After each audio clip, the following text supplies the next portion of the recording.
जीतन राम मांझी का, जिन्होंने 100% strike rate दिया।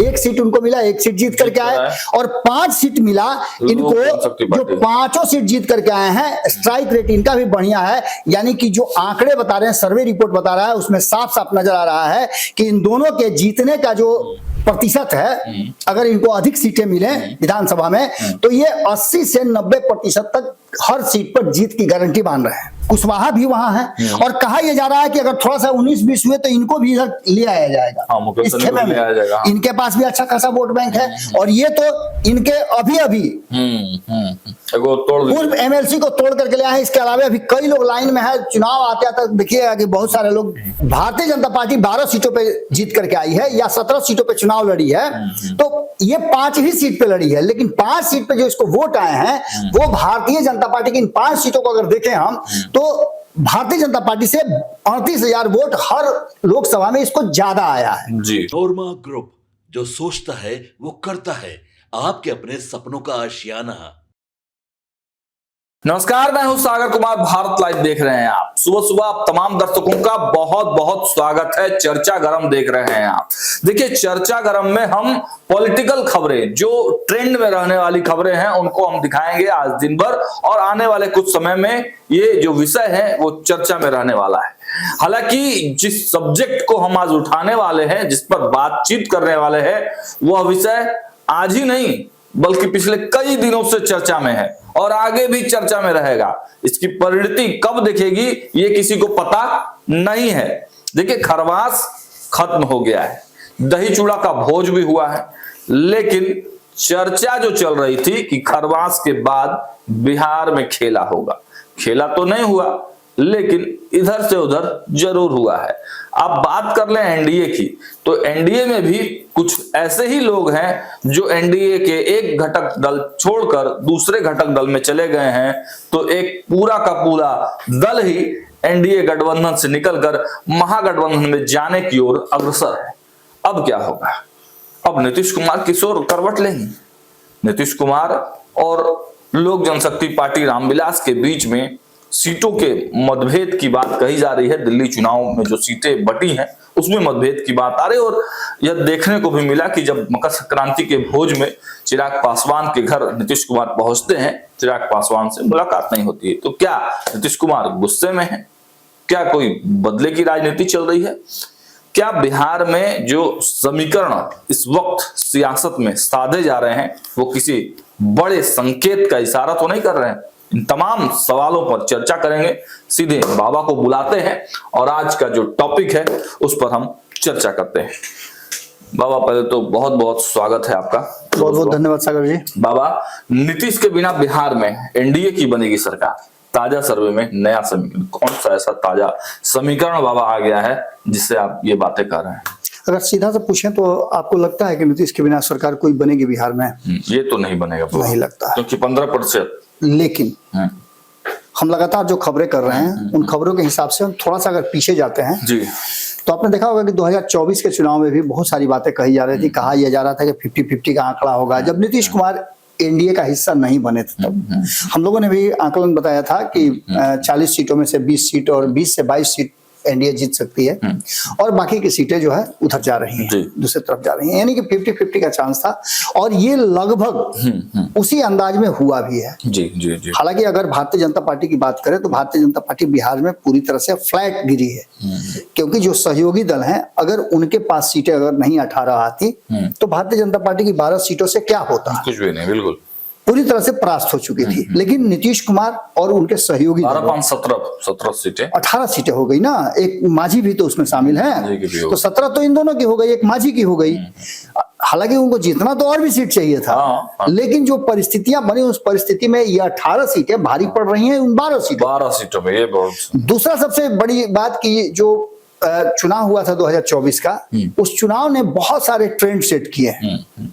उसके बेस पर अगर हम बिहार के विधानसभा चुनाव को अगर गौर से देखें तो बिहार में होने वाले इस वर्ष विधानसभा चुनाव देश में एकमात्र ऐसा चुनाव है, अभी जो चल रहा है उसकी बात मैं नहीं कर रहा हूं, क्योंकि शुरुआत में ही दिल्ली का चुनाव है। इस चुनाव को लेकर के भी आपने देखा होगा कई तरह की बातें सामने आई है। संपादक, हमारे संपादक नमन मिश्रा जी तो पूरा दिल्ली पर रिसर्च करके और वो लगातार खबरें दे रहे हैं। और मैं आपको एक बहुत इंपॉर्टेंट चीज बताऊं कि जब किसी को पता नहीं था तब उन्होंने 2 सीटों का अनाउंसमेंट किया था कि ये 11 सीटें जो हैं इनमें से 9 भाजपा अपने पास रखेगी, 2 सीटें देगी अपने सहयोगी दलों को, जिसमें से 1 सीट लोजपा को और 1 सीट मिलेगा जदयू को। लेकिन ये विशेष बात नहीं है, ये तो कोई भी कह सकता है, लेकिन विशेष बात उन्होंने जिस सीट पर उंगली रखी कि ये सीट मिलेगा और ये सीट इसको मिलेगा, जो लोजपा को कहा वो लोजपा को मिला और जो जेडीयू को कहा था वो जेडीयू को मिला। यानी बुरारी की सीट जो है जेडीयू, और जेडीयू ने उस पर अपना उम्मीदवार भी घोषित कर दिया, और देवली की सीट जो है वो लोक जनशक्ति पार्टी को मिली। खैर ये तो दिल्ली की बात हुई, लेकिन अब यहां से पूरा देश, दुनिया और एनडीए से लेकर के महागठबंधन या इंडिया गठबंधन जो कह लीजिए, सबका फोकस इस देश में होने वाले एकमात्र चुनाव बिहार के चुनाव पर होगा। और बिहार का चुनाव और बिहार हमेशा राजनीतिक रूप से सबसे परिपक्व राज्य के रूप में जाना जाता है। तो यहाँ पल पल जो राजनीति बदल रही है, उस राजनीति में अगर ये कोई कह रहा है कि नीतीश के बिना बिहार में एनडीए की बनेगी सरकार, तो होगा कैसे? क्या ये संभव है? सवाल यहीं से शुरू होता है। और इस सवाल को समझने के लिए आपको बहुत पीछे जाने की जरूरत नहीं है। आप 2024 की तरफ जाइए। ठीक है, 2024 में नीतीश कुमार अगर नहीं होते तो क्या होता? नीतीश कुमार आ गए तो क्या हुआ? निश्चित रूप से भारतीय जनता पार्टी को सरकार बनाने लाले पड़ जाते। हो सकता था, चूंकि हाइपोथेटिकल है, लेकिन अगर नीतीश कुमार दूसरे खेमे में होते तो हो सकता है कि उनको बहुत ज्यादा सीटें आ जाती, या कुछ और डैमेज करते। इसको तो भाजपा के एक पूर्व एमएलसी हैं, मुझे नाम का नहीं याद आ रहा है, कोई पासवान, संजय पासवान जी, उन्होंने ही एक मंच से कहा था कि नीतीश कुमार के पूछ पकड़ के नीतीश कुमार की बदौलत ही भाजपा को ये सीटें आई। एक मंच से नहीं, मेरे साथ इंटरव्यू में उन्होंने कहा था। अच्छा, इसी ऑफिस में मेरे ही साथ इंटरव्यू में उन्होंने कहा था कि अगर मैंने भारतीय जनता पार्टी के साथ अगर नहीं आए होते नीतीश कुमार, दोनों बातें उन्होंने कही कि पहली बात की जो इंडिया गठबंधन बना है वो बिना कांग्रेस के नहीं चल सकता है, और दूसरा नीतीश कुमार अगर नहीं आए होते तो भारतीय जनता पार्टी की हालत बद से बदतर होती हो जाती। भाजपा के नेता है, ये बात उन्होंने, भाजपा के बहुत कदावर नेता है, कैडर बेस्ट नेता है। वो अपने शैली के लिए और अपने तरह की राजनीति करने के लिए जाने जाते हैं। उनको जरा भी डर नहीं लगता है। केंद्र से लेकर के बिहार तक उन्होंने बहुत दलितों के बड़े चेहरा जी, और सबसे बड़ी बात है कि वो बेबाक बोलते हैं। याद है मुझे कि उनको इसी तरह से किसी समिति में रखा गया था, जो एससी समिति थी, उस समिति से उन्हें इस्तीफा दे दिया था कि क्यों एससी को सिर्फ एससी क्यों देखेगा, बाकी के किसी समाज के लोगों को दे करके इसका काम करवाइए आप। हम एससी हैं इसलिए आप हमको उसमें दे रहे हैं, हमको किसी और विभाग में आप दीजिए, किसी और समिति में शामिल कीजिए। खैर ये तो एक अलग बात हो गई, लेकिन जो हमारे पास आंकड़े हैं वो अलग कहानी कह रहे हैं। उस आंकड़ों को, और जो ताजा सर्वे रिपोर्ट हमारे पास है, उस सर्वे रिपोर्ट के हिसाब से हमारे पास वो आंकड़ा है जिस आंकड़े ने 2024 में बिहार की राजनीति 2025 में किस करवट बैठेगी उसका एक ट्रेंड सेट किया है। सबसे पहले हम आप बताते हैं भारतीय जनता पार्टी के बारे में। जी, भारतीय जनता पार्टी 17 सीटों पे चुनाव लड़ी, ठीक है, 12 सीट जीती, 5 सीट हारी। ठीक है, ये हम लोग लोकसभा की बात कर रहे हैं। जी बिल्कुल, 2024 लोकसभा की हम बात कर रहे हैं, बिहार की बात कर रहे हैं। और बिहार की 40 सीटों में जो डिस्ट्रीब्यूशन हुआ था उसमें 17-16, 5-1-1, 17 भाजपा, 16 जेडीयू, 5 एलजेपी, 1 हम और 1 आरएलएम अपनी सीट हार गई है। जीतन राम मांझी अपनी सीट जीत गए हैं, चिराग पासवान 5 सीट जीते हैं। और ये दोनों जो बड़े गठबंधन है उसमें से 16 में से 12 और 17 में से 12 सीटें जीते हैं।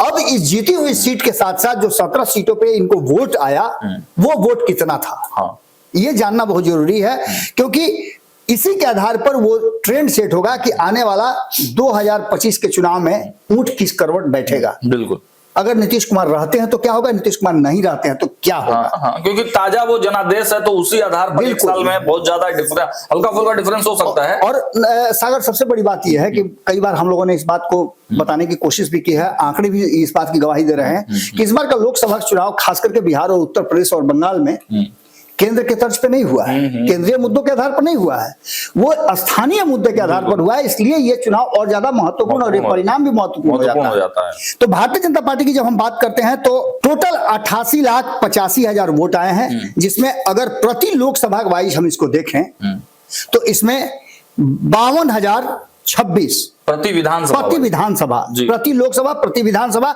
एक लोकसभा में 6 विधानसभा होते हैं। हाँ। उसके आधार पर डिस्ट्रीब्यूट इसको करें हम तो इसमें 52,000 के आसपास पर विधानसभा में वोट आए। चूंकि हम बात कर रहे हैं 2025 के विधानसभा की, इसलिए इस आंकड़े को हम उसी तरह से बता रहे हैं। हाँ, मैं उसको एक बार क्लेरिफाई कर दूं। देखिए 2024 के आंकड़े हैं लोकसभा के, लेकिन एवरेज विधानसभा वाइज अगर हम लोग वो एवरेज विधानसभा वाइज हम लोग डेटा देना चाह रहे हैं उस लोकसभा में, हालांकि वो आया है, लेकिन उसको एवरेज अगर विधानसभा वाइज निकाले हैं तो ये निकल कर सामने हाँ, इसके पीछे भी कारण है कि हम पहले डाटा आपको बता दें कि 177 सीटों पे एनडीए विधानसभा में लीड की है। हाँ। 243 में 177 सीटों पे अगर ये चुनाव विधानसभा के होते तो 177 सीट जीत करके सरकार बनाती एनडीए। इसलिए हम इस आंकड़े को विधानसभा वाइज लेकर के चल रहे हैं और इस 88,85,000 वोट में से 52,026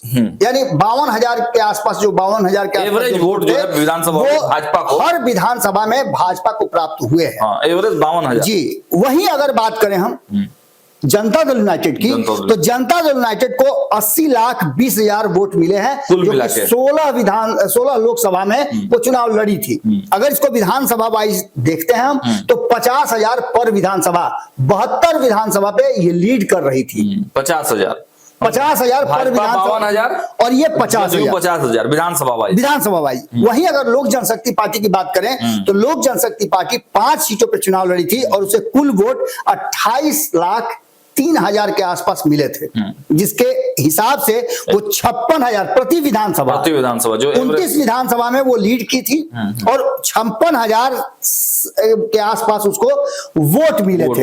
यानी कि प्रति विधानसभा के हिसाब से अगर देखा जाए तो सबसे बेहतर प्रदर्शन लोक जनशक्ति पार्टी का रहा। और मतलब भाजपा का 50, जेडीयू 50,000, जेडीयू का 52,000 और लोजपा, भाजपा का 52,000, जेडीयू का 50,000 और लोजपा का 56,000 वोट सामने आता है। अब इसमें विधानसभा वाइज लीड की बात यदि आप करते हैं तो जेडीयू जो है वो 72 सीटों पे लीड कर रही है, बीजेपी 68 से 69 सीटों पे लीड कर रही थी और 29 सीटों पे लोक जनशक्ति पार्टी लीड कर रही थी। अगर ये चुनाव विधानसभा का होता तो 29 सीटें जीत करके आती लोक जनशक्ति पार्टी, 72 सीटें जीत करके आती नीतीश कुमार की पार्टी जदयू और बीजेपी को 68 सीट प्राप्त होता।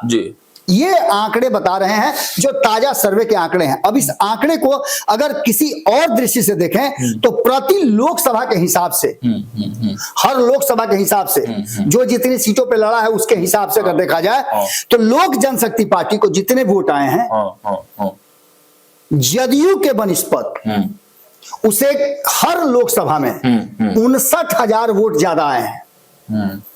अब इसको ऐसे समझ सकते हैं कि यदि 59 वोट आया है, अगर मान लेते हैं 1,000 वोट आता है जनता दल यूनाइटेड को तो 1,059 वोट आ रहा है लोजपा को। यानी लोजपा हर लोकसभा के हिसाब से 5 ही लोकसभा में लड़ी है, लेकिन उस लोकसभा के हिसाब से देखा जाए तो लोक जनशक्ति पार्टी 59,000 वोट ज्यादा प्रति लोकसभा के हिसाब से लेकर के आई है। वहीं अगर बात करें भारतीय जनता पार्टी और लोक जनशक्ति पार्टी की तुलना करें तो दोनों में वोटों का अंतर लोकसभा वाइज कितना पड़ रहा है तो उसमें 38,000 वोट प्रति विधानसभा, प्रति लोकसभा के हिसाब से देखें तो भारतीय जनता पार्टी से लोक जनशक्ति पार्टी को ज्यादा आया है। अच्छा, बात समझ रहे हैं? जैसे भारतीय जनता पार्टी 12 सीटों पे जीत करके आई है या 17 सीटों पे चुनाव लड़ी है तो ये 5 ही सीट पे लड़ी है, लेकिन 5 सीट पे जो इसको वोट आए हैं वो भारतीय जनता पार्टी की इन 5 सीटों को अगर देखें हम तो भारतीय जनता पार्टी से 38,000 वोट हर लोकसभा में इसको ज्यादा आया है लोक जनशक्ति पार्टी को। वहीं भारतीय जनता पार्टी और जनता दल यूनाइटेड के बीच में हम तुलना करें तो सीटें बराबर आई हैं, लेकिन चूंकि सीट ज्यादा जीते थे तो 21,000 वोट भारतीय जनता पार्टी को लोकसभा वाइज अधिक प्राप्त होता है जदयू से। ये तो एक आंकड़ा हो गया। अब इसके बाद यदि इस आंकड़े को हम विधानसभा वाइज देखें एक लोकसभा में 6 विधानसभा होते हैं। तो विधानसभा वाइज अगर देखते हैं हम, तो लोक जनशक्ति पार्टी को भारतीय जनता पार्टी से 6349 वोट हर विधानसभा में ज्यादा आए हैं। जी, बात समझ रहे हैं कहाँ ये पूरी कहानी आ रही है। बिल्कुल बिल्कुल बिल्कुल। अगर विधानसभा वाइज हम देखें तो एक लोकसभा में 6 विधानसभा होते हैं और उसके आधार पर लोक जनशक्ति पार्टी भारतीय जनता पार्टी से 6349 वोट ज्यादा हर विधानसभा में लेकर के आ रही है। अगर लोक जनशक्ति पार्टी की तुलना हम अगर जेडीयू से करें तो यहाँ बहुत बड़ा अंतर नजर आ रहा है। वो है कि 9915 वोट जनता दल यूनाइटेड से हर विधानसभा में लोक जनशक्ति पार्टी को ज्यादा मिल रहा है। वैसे ही भारतीय जनता पार्टी अगर जदयू की तुलना करें तो जदयू के बनिस्पत भारतीय जनता पार्टी ने बेहतर प्रदर्शन किया है और यहाँ 3566 वोट जदयू के से ज्यादा हर विधानसभा में उसने प्राप्त किया है। अच्छा। सीटों के मामले में 72 सीट पर भले लीड कर रही हो, लेकिन वोट का प्रतिशत और जीत हार का जो मार्जिन था अगर उसका तुलना करें तो यही साफ नजर आता है कि एक 88 लाख वोट प्राप्त करता है, दूसरा 80 लाख प्राप्त करता है, तो 8 लाख वोट का तो अंतर यही हो जाता है। बिल्कुल। ये एक जो आपका तरीका था जिसके आधार पर हम ये स्थापित कर रहे थे कि अगर नीतीश कुमार नहीं रहते हैं तो ऐसी स्थिति में जो वोटों का आकलन है और नीतीश कुमार की जो सीटें बटेंगी उसमें विन विन कंडीशन जो नजर आ रहा है उसमें 2 लोगों का बहुत बेहतर आ रहा है। एक जीतन राम मांझी का जिन्होंने 100% स्ट्राइक रेट दिया, 1 सीट उनको मिला, 1 सीट जीत करके आए और 5 सीट मिला इनको, जो 5 सीट जीत करके आए हैं। स्ट्राइक रेट इनका भी बढ़िया है, यानी कि जो आंकड़े बता रहे हैं, सर्वे रिपोर्ट बता रहा है, उसमें साफ साफ नजर आ रहा है कि इन दोनों के जीतने का जो प्रतिशत है, अगर इनको अधिक सीटें मिले विधानसभा में तो ये 80 से 90% तक हर सीट पर जीत की गारंटी मान रहे हैं। ऐसी स्थिति में जो आपको याद होगा, अब यहां से हम उस पॉलिटिकल चर्चा पर आते हैं जिसके लिए हमने ये सब आंकड़े बताए हैं। बिल्कुल। वर्तमान में जो स्थिति है आपको पता है कि 131 के आसपास सीटें जो है एनडीए के पास है और शेष सीटें जो है 243 में वो महागठबंधन के पास है। सरकार एनडीए चला रही है। नीतीश कुमार के पास जो सीट है वो आपको सबको पता है 45 है। भारतीय जनता पार्टी के पास 80 सीटें हैं। निर्दलीय 2 हो गए हैं अब, और इसके साथ साथ जो 78 सीटें जो हैं वो है राष्ट्रीय जनता दल के पास, 19 सीट जो है कांग्रेस के पास और 16 सीटें जो हैं वाम दलों के पास है। इसके बाद हिंदुस्तानी अवाम पार्टी के पास 4 सीटें हैं। ये जो आंकड़ा है अभी वर्तमान विधानसभा की है। अब इसके आधार पर सीट शेयरिंग के समझौते की तरफ हम अगर आगे बढ़ते हैं तो सीट शेयरिंग का समझौता ये आपको कंफर्म लग रहा होगा कि जिस तरीके से प्रदर्शन किया है चिराग पासवान ने, वो अपने हक हिस्से की सीट यानी 30 सीट से कम में तो गुजारा करेंगे नहीं, बिल्कुल नहीं मानेंगे। और यही कारण है कि दिल्ली में जो उनको मिला उसको स्वेच्छा से उन्होंने स्वीकार कर लिया, जो झारखंड में मिला वो भी स्वेच्छा से स्वीकार कर लिया, क्योंकि बिहार में उनकी एक भागीदारी हिस्सेदारी बेहतर हो इसके लिए उन्होंने किसी तरह का कोई जीत नहीं किया है। हो सकता है कि भीतर खाने में किया हो लेकिन प्रत्यक्ष में कुछ नजर ऐसा आया नहीं। खैर, इन सारी बातों के आगे अगर बढ़ते हैं हम तो एक चीज आपको नजर आ गया होगा, वो नजर ये आ गया होगा कि मेन जो लड़ाई का घर है वो ये है कि नीतीश कुमार भारतीय जनता पार्टी और अपने साथी दलों पे दबाव इसलिए बना करके रखना चाहते हैं कि इनको संदेह हो गया है कि ये अगर बेहतर प्रदर्शन करते हैं, ये बेहतर प्रदर्शन करते हैं तो इनकी जरूरत भारतीय जनता पार्टी के लिए कम पड़ जाएगी। ऐसी स्थिति में कुशवाहा भी वहां है और कहा यह जा रहा है कि अगर थोड़ा सा 19-20 हुए तो इनको भी इधर ले आया जाएगा। इस खेमे में इनके पास भी अच्छा खासा वोट बैंक है और ये तो इनके अभी पूर्व एमएलसी को तोड़ करके ले आए। इसके अलावा अभी कई लोग लाइन में है, चुनाव आते आते देखिएगा कि बहुत सारे लोग इधर उधर जो पलटेंगे, वो भी एक कारण है। तो ऐसी स्थिति में नीतीश के बिना बिहार में सरकार एनडीए की अगर बन सकती है तो उसका रास्ता एक ही है कि नीतीश को छोड़ करके बाकी सब लोगों के साथ सीट शेयरिंग का समझौता जो है वो भारतीय जनता पार्टी उसी हिसाब से करे कि नीतीश कुमार यदि साथ नहीं भी रहे तो भारतीय जनता पार्टी और एनडीए के बाकी के घटक दलों के साथ इतनी सीटें आ जाए, 122 का आंकड़ा वो पार कर जाए। इसके लिए सीट शेयरिंग के समझौते में ये बात अब साफ साफ नजर आ रही है कि अगर भारतीय जनता पार्टी को खुद से कम सीट करनी पड़े तो वो अपने सहयोगी दलों को ज्यादा देगी। जी बिल्कुल देगी, क्योंकि नीतीश कुमार के साथ जो समझौता होगा वो भारतीय जनता पार्टी और नीतीश कुमार के बीच में म्यूचुअल होगा। 1-8 सीट का हो सकता है जैसे पिछले बार में हुआ था। पिछले बार के आंकड़े को अगर हम गंभीरता से देखें तो पिछले बार 2020 में 121 और 122 का आंकड़ा था जो दोनों चुनाव लड़े थे। इन दोनों के बीच एक अलायंस विद इन अलायंस थे। जैसे भारतीय जनता पार्टी की बात करें तो उन्होंने 121 में से 112 सीट पर चुनाव लड़ा था और बाकी की 9 सीटें जो है उन्होंने अपने सहयोगी वीआईपी को दिया था। 112 में से 74 जीत करके आए थे और वीआईपी 9 में से 4 जीत करके आई थी। वहीं 122 सीटों में से 115 पर लड़े थे नीतीश कुमार, 43 सीटों पे जीते थे और हिंदुस्तानी अवाम पार्टी को 7 सीटें दिया था जिसमें से 4 जीत करके आई थी। यानी कि आप समझ सकते हैं कि तब स्थिति ये थी कि ये उस खेमे में नहीं थे। ये कारण उस समय भी जीवित था कि वो 30 से ज्यादा सीटें मांग रहे थे, यही कारण था कि वो बाहर हुए थे। लेकिन इस बार इनको बाहर करने का कोई सवाल नहीं उठता है और नीतीश कुमार भी ये जानते हैं कि ये बाहर हो जाएंगे तो नीतीश कुमार की स्थिति और खराब हो जाएगी। इसलिए सभी पांचों को रोक करके रखने की जिम्मेवारी नीतीश कुमार की भी होगी। यही कारण है कि नीतीश कुमार चुप्पी साधे हुए हैं। अब ये सभी परिस्थितियां इस बात की तरफ इशारा कर रही है कि जो ताजा सर्वे रिपोर्ट हमने दिखाया उसमें नीतीश कुमार का परफॉर्मेंस भले ही बेहतर रहा हो लोकसभा चुनाव में, लेकिन जब विधानसभा चुनाव के दृष्टि से देखा जा रहा है तो ये जो है भारी पड़ रहे हैं।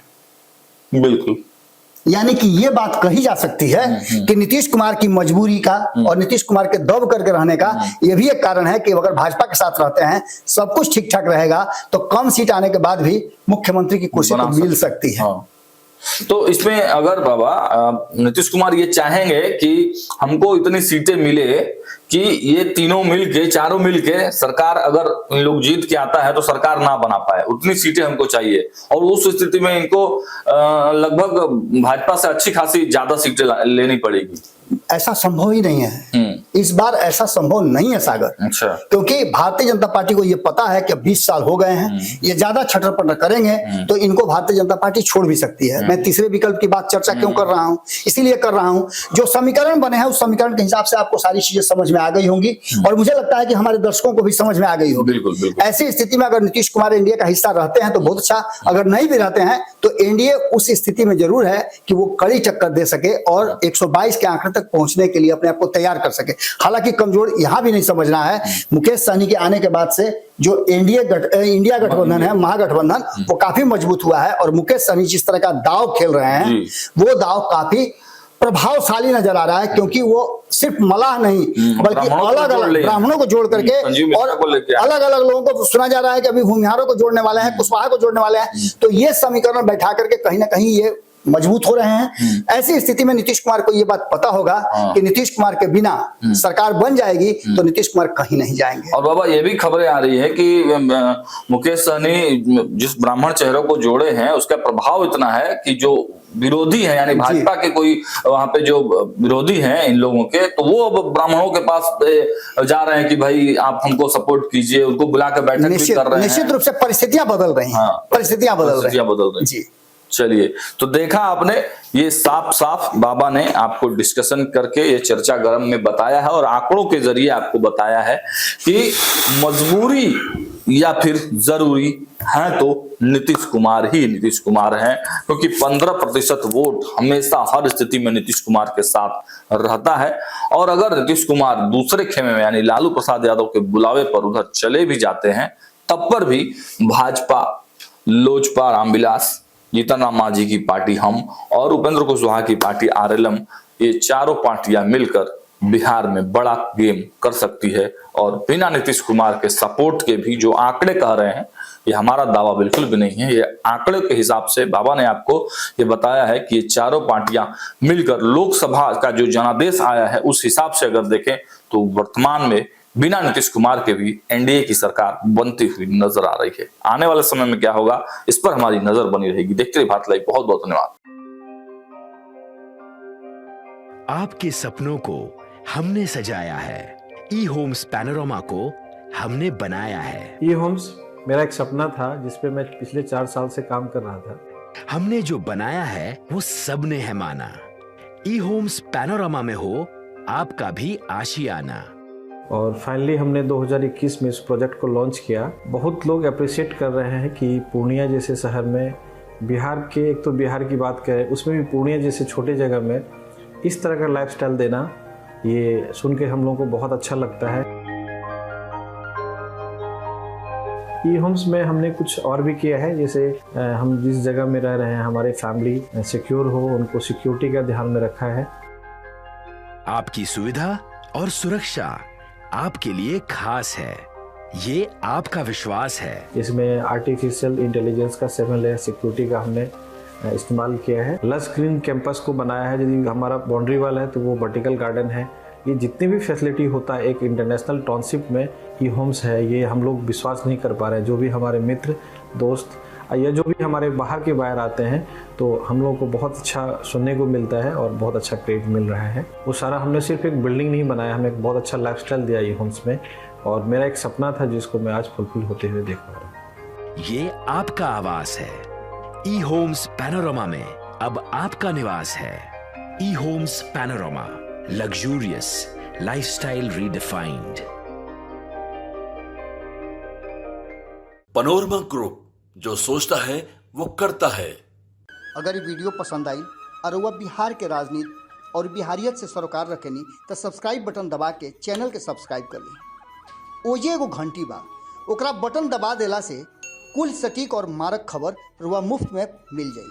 अगर रुआ पत्रकारिता के हमनी के नया प्रयोग में सहयोग कर चाहतानी तो ज्वाइन बटन दबा दी। पेटीएम नंबर नोट कर ली 9386 816 700।